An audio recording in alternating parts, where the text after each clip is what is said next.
कानून नहीं बल्कि देश की करोड़ों माताओं, बहनों और बेटियों के सम्मान का राष्ट्रीय संकल्प है।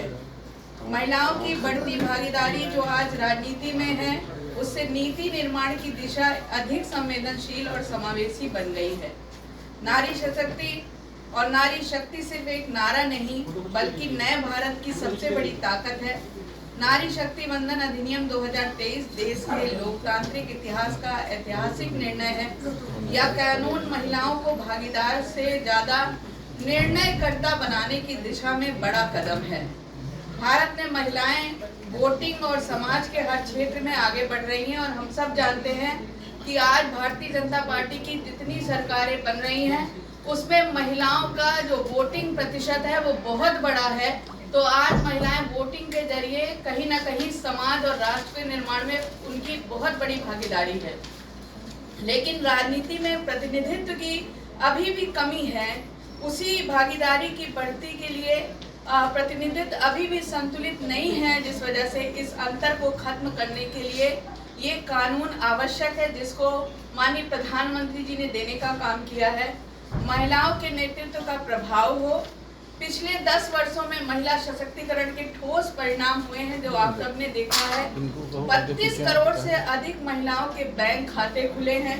मुद्रा योजना लगभग 68% लाभार्थी महिलाओं को मिला है। 10 करोड़ महिलाएं स्वयं सहायता समूह से जुड़ी हैं। PMAY में बड़ी संख्या में घर महिलाओं के नाम हुए हैं। सरकारी योजनाओं को भी अगर हम देखते हैं तो उसका सीधा प्रभाव महिलाओं को मिला है। उज्ज्वला योजना जैसी योजना का 10 करोड़ गैस कनेक्शन महिलाओं को मिला है। जल जीवन मिशन में 14 करोड़ से अधिक घरों में नल लगने का काम हुआ है। स्वच्छ भारत मिशन में भी गरिमा और स्वास्थ्य में सुधार हुआ है और मातृत्व अवकाश में 26 सप्ताह देना शुरू किया गया है और साथ साथ मातृ मृत्यु दर में बहुत कमी आई है।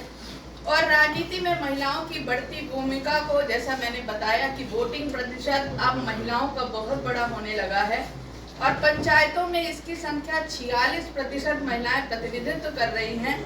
लेकिन अभी भी संसद और विधानसभा में यह अनुपात कम है, जिसके लिए ये नारी वंदन जो अधिनियम है इसको लागू किया जा रहा है कि महिलाओं को अब 33% संसद और विधानसभा में भी आरक्षण दिया जाएगा और महिलाओं को अब लाभार्थी नहीं कहा जाएगा। अब महिलाएं सिर्फ लाभार्थी नहीं रहेंगी, नीति निर्माता में भी उनका योगदान रहेगा। इसलिए भी ये महत्व नारी शक्ति वंदन के अधिनियम को लागू किया जा रहा है। उसके अभियान के तहत वो उसके संयोजक के रूप में जिला संयोजक जो है वो हमारे महानगर के महामंत्री डॉक्टर शैलेश कुमार पांडे जी हैं।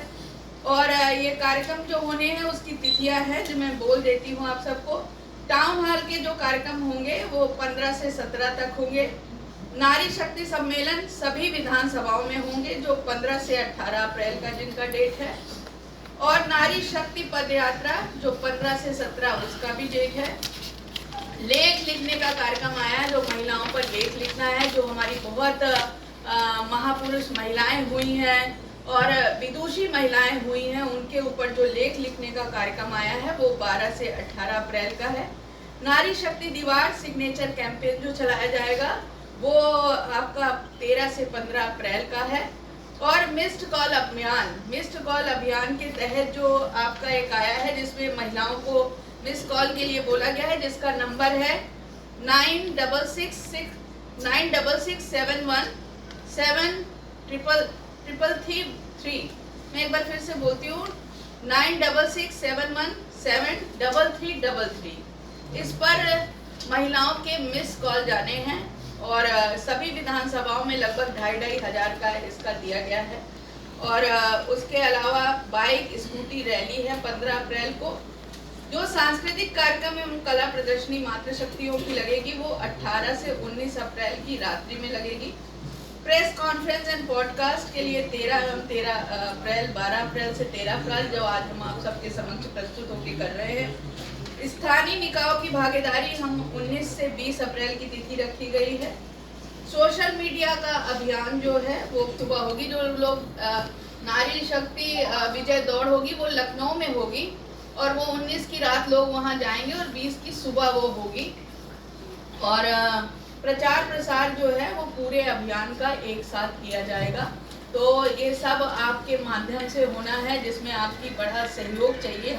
आपके राज्य की खबरें, आपके शहर की खबरें सबसे पहले जानने के लिए देखते रहें अमर उजाला।